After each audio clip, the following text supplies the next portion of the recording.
তিনটা লক্ষণ যদি আপনি নিজের মধ্যে লক্ষ্য করেন তাহলে বুঝবেন আপনার সালাত কখনোই কবুল হচ্ছে। তিনটা আলামত যদি আপনার মধ্যে থাকে তাহলে বুঝবেন আপনার সালাতগুলো রবের দরবারে পৌঁছাচ্ছে না, আর রাব্বুল আলামিন আপনার নামাজগুলো কবুল করছেন না। এর মধ্যে এক নম্বর হলো নামাজের মধ্যে অমনোযোগী হওয়া, নামাজের মধ্যে অলসতা হওয়া। যখন সালাতের মধ্যে দাঁড়িয়ে যান বিভিন্ন রকম টেনশন, বিভিন্ন রকমের চিন্তা আপনার মধ্যে চলে আসে। দুনিয়ায় কোথায় কি করেছেন, কোন জায়গায় কি অশ্লীল কাজ করেছেন, সেই অশ্লীল কাজগুলো আপনার মাথায় চলে আসা। দুনিয়ায় কিভাবে চলছেন সেইগুলো আপনার মাথায় সব সময় চিন্তা, নামাজের মধ্যেও চিন্তায় আসা। এরপরে বিশ্বনবী বললেন বারবার নামাজের মধ্যে ভুল হতে থাকা। আপনি কখন সেজদা করতেছেন, কখন রুকু করতেছেন, কখন কিভাবে সালাত আদায় করতেছেন এটা আপনি ভুলে যান। বারবার যদি এমনটা মনে হয় তাহলে বুঝবেন আপনার সালাত কবুল হচ্ছে না। কিন্তু রাব্বুল আলামিন বললেন তোমরা সালাত আদায় করবে খুশু খুজুর সাথে। কার কথা? রাব্বুল আলামিন বললেন قد أفلح المؤمنون الذين هم في صلاتهم خاشعون। রাব্বুল আলামিন বললেন গোলাম শোনো শোনো, যারা নামাজ পড়বে, সালাত যখন আদায় করবে ধীরস্থিরতার সাথে সালাত আদায় করবে, খুশু খুজুর সাথে সালাত আদায় করবে।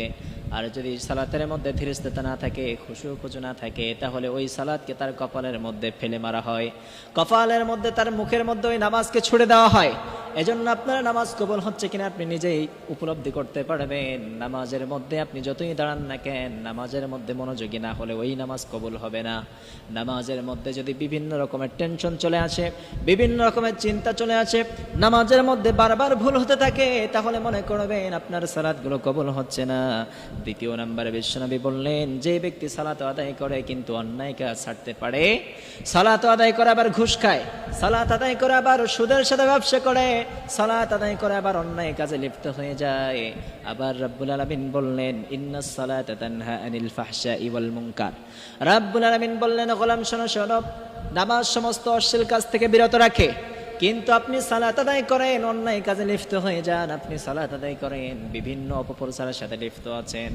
আপনি মনে করবেন যদি আপনি সালাত আদায় করেন আর বিভিন্ন অন্যায়ের সাথে জড়িত থাকেন তাহলে রাব্বুল আলামিন আপনার নামাজগুলো কবুল করবে, তাহলে বুঝবেন আপনার সালাতগুলো কবুল হচ্ছে না। তৃতীয় নাম্বার বিশ্বনবী বললেন যে ব্যক্তি সালাত আদায় করে কিন্তু অহংকারী ভাবে, নিজে সালাত আদায় করার পরে মানুষদেরকে বলে বেড়ায়, মানুষদেরকে বলে আমি সালাত আদায় করে আসলাম, তুই বেটা সালাত আদায় করিস না কেন? রাব্বুল আলামিন তোর উপরে গজব নাজিল করবে, তুই রবের পথে আসিস না কেন? আমি মসজিদ থেকে সালাত আদায় করে এইমাত্র বের হলাম, তোরা কেন সালাত আদায় করিস না? এমন ভাবে বারবার যদি বলতে থাকে অহংকারের সাথে, বিশ্বনবী বললেন ওই ব্যক্তির সালাত রাব্বুল আলামিন কখনোই কবুল করবে, কারণ